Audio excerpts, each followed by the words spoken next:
l'AS Monaco a réalisé un match monumental. On parle évidemment de basket pour se défaire du Maccabi Tel Aviv 97-86. C'était hier soir sur le parquet de la salle Gaston Médecin. Les Monégasques verront donc le Final Four, une première pour une équipe française depuis 26 ans, rendez-vous compte, depuis la formidable épopée de l'Asvel. Et pendant ce temps-là, il y a aussi une énorme émotion pour la pépite Victor Wembanyama qui a fait ses adieux aux supporters de Nanterre, son club formateur hier soir. On parlera basket toujours avec Wemby qui sera l'attraction de la prochaine draft NBA le 22 juin. En attendant, mardi prochain, Save the Date, c'est la loterie NBA, le jour où les équipes connaîtront l'ordre de sélection lors de la draft de fin juin à Brooklyn. On fera un petit tour d'horizon sur les possibles destinations de Wembanyama ce soir.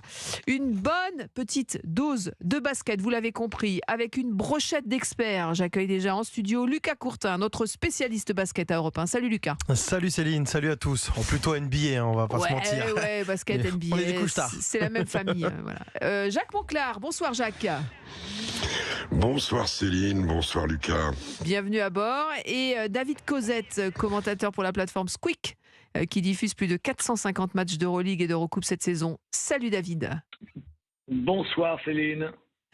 Merci d'être avec nous. Alors Squeak, je me suis posé la question pourquoi Squeak et j'ai eu la réponse, mais je vous laisse nous l'expliquer pour nos auditeurs. C'est le bruit que fait la semelle de votre basket sur le parquet. Ah voilà, c'est ça. Et c'est vrai que c'est Squeak. On a tous entendu des baskets rayer le parquet, mais ça fait ce bruit-là. C'est vrai que ça m'a fait l'après-midi quand même, faut le savoir. Et alors vous avez commenté... Alors hier soir, on ne pouvait pas entendre le bruit des semelles. Il y avait trop d'ambiance. Il y avait trop d'ambiance, j'ai raison. C'est pour les matchs où il n'y a pas beaucoup de monde dans les tribunes. C'est ça, exactement. Et David, vous avez commenté ce match en plus hier, Et d'ailleurs, vous avez glissé. Alors, je vais commencer avec vous parce que vous avez glissé ce matin sur vos réseaux sociaux. Ceci, ça m'a fait plutôt marrer. J'ai fait un rêve de ouf cette nuit. J'ai rêvé qu'une équipe du championnat de France de basket se qualifiait pour le Final Four d'Euroleague. C'est dingue cette faculté du cerveau de générer en pleine nuit des scènes qui vous semblent tellement réelles. Oui, parce que c'est un bon résumé parce qu'il faut quand même se souvenir, il y a quelques années, et ça va parler à Jacques parce qu'on était ensemble quand on commentait l'Euroleague, on était contents quand les clubs français ils avaient 4 ou 5 victoires à la fin de la saison. En gros, les enjeux sportifs à Noël, c'était terminé. Quand on y jouait à l'étranger, on prenait 20 ou 25 points régulièrement. C'était un peu un long chemin de croix pendant des années, depuis le début des années 2000. Ouais. Et moi, personnellement, j'étais intimement persuadé que jamais je ne vivrais un Final Four dans ma vie, quoi. J'en avais fait le deuil. Et de voir déjà qu'à l'Asvel avec Tony Parker on est devenu un peu plus ambitieux, même s'il manque encore un petit quelque chose, et que Monaco se développe ainsi de cette façon-là avec cette progression météorique. Première saison en Euroleague, ils vont jusqu'au match 5 des playoffs, et dès la deuxième saison ils seront au Final Four. C'est un truc complètement lunaire. Jacques Monclar, vous confirmez, ça a été tendu, mais cette rocative, elle a été énorme hier. C'était un truc magistral, monumental.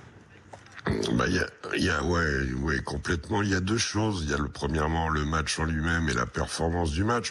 Je pense que la première mi-temps est une des plus belles mi-temps que j'ai vues en basket européen, et même on peut le développer depuis un moment. Ah ouais, depuis combien de temps ? La deuxième est un formidable combat.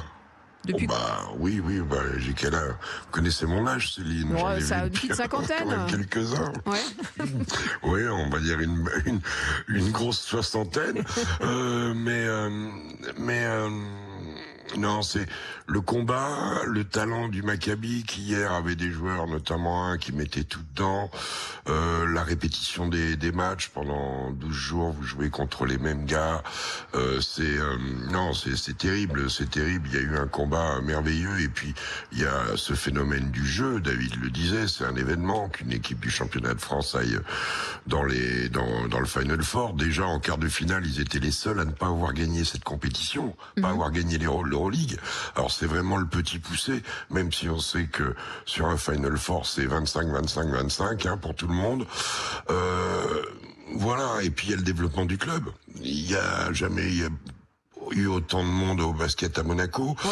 Il y a eu une extension de salle qui est ce qu'elle est, mais qui a permis d'avoir cette année d'Euroleague. Et Monaco, le bouche à oreille fonctionnant, ça peut devenir une place forte du basket européen. Parce que les joueurs, qu'est-ce que vous voulez, il vaut mieux jouer là qu'ailleurs. Hein. Si vous êtes sérieux, si vous voulez tout ça, et puis il y a un formidable engouement. Monsieur Fedorossev, le propriétaire, président, je crois d'ailleurs, et l'homme qui fait tourner le club, monsieur Yefimov, ont fait un boulot formidable. Il y a 10 ans, ils étaient au 3e niveau français. Ouais, vous avez raison de le rappeler. Il y a effectivement. 10 ans, Ouais. ils étaient en National 1.